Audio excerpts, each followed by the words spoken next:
আপনি? হ্যাঁ, বাধ্য হয়ে আসছি। আমি আপনাকে কত ফোন দিয়েছি, আপনাকে কোথাও পাচ্ছি না। ঝামেলা ছিল ভাই।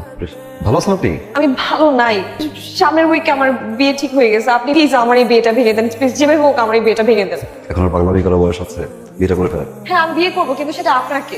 আমি আপনাকে ভালোবাসি, আমি সেটা বলতে পারিনি কখনো, কিন্তু আমার মনে হয়েছে এখন এটা বলা উচিত। আমি আপনাকে ছাড়া অন্য কোথাও বিয়ে করতে পারবো না। আপনি যেভাবে হোক এই বিয়েটা ভেঙে দেন না প্লিজ। সম্ভব না। আমি জানি আপনি আমাকে ভালোবাসেন। ভালোবাসা হচ্ছে এক ধরনের ফ্যান্টাসি, আর এই ফ্যান্টাসি মাঝে মাঝে রিয়েলিটির কাছে হেরে যায়। আমার রিয়েলিটি হচ্ছে আমার মা, আমার বাবা, আমাদের সংসার। ধরে নিন আমার ফ্যান্টাসিও আমার রিয়েলিটির কাছে হেরে গেল। আমি আসলে এই মুহূর্তে বাবা, মা, সংসার এর বাইরে কিছু ভাবতে যাচ্ছি না। আই সরি, আপনি বিয়েটা করে ফেলেন। আমি আপনাকে ভালোবাসি, আমি আপনাকে ছাড়া বাঁচবো না। পৃথিবীর সব প্রেমিকারাই বিয়ের আগে ঠিক এই কথাটাই বলে তার প্রেমিককে, কিন্তু বিয়ের পরে তারাই আগে ভুলে যায়। নতুন মানুষ, নতুন সংসার, নতুন স্বপ্নের উপরে সবকিছু ভুলে যায়।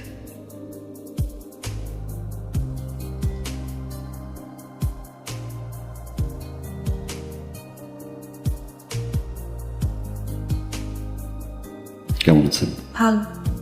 আপনি? ভালো। এটা রাখো ভাইয়া। এটা কি? 1.5 লাখ টাকা। 1.5 লাখ টাকা?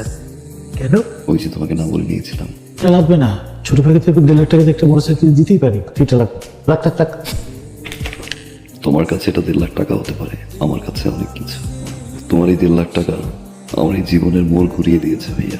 অনেক কিছু শিখেছি, অনেক কিছু দেখেছি, অনেক কিছু পেয়েছি ভাইয়া, আবার অনেক কিছু হারিয়েছি। এতদিন পরে এসে আমার মনে হলো টাকাটা তোমাকে ফেরত দেওয়া উচিত, কারণ এই টাকাটা আমার কাছে এখন বোঝা।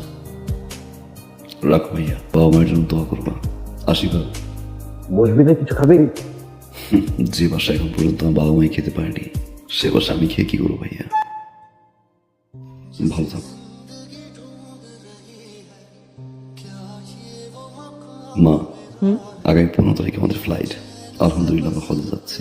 কিন্তু বাবা, একটা দেনা ছিল তো। দিয়ে আসছি, যার টাকা তার হাতে পৌঁছে দিয়ে আসছি। খুব ভালো করেছিস বাবা। হজ থেকে এসে ইনশাআল্লাহ বাবাকে নিয়ে সিঙ্গাপুর যাবো। হার্টের ট্রিটমেন্ট এখান থেকে করে নিয়ে আসবো। এই যে সবাই মিলে আমরা হজ করতে যাইতেছি, কতগুলো টাকা খরচ হইতেছে। এত কিছু করতে হবে না, আমি যতদিন আছি তোমাদের সেবা করে যাবো। সারা জীবন তো চালাই গেছি, এবার একটু সেবা করার সুযোগ দাও। আমার বাবা আমরা তোর বাঁচাই রাখুক বাবা, পাগল ছিল, মানুষ হয়েছে, আর কিচ্ছু লাগবে না বাবা।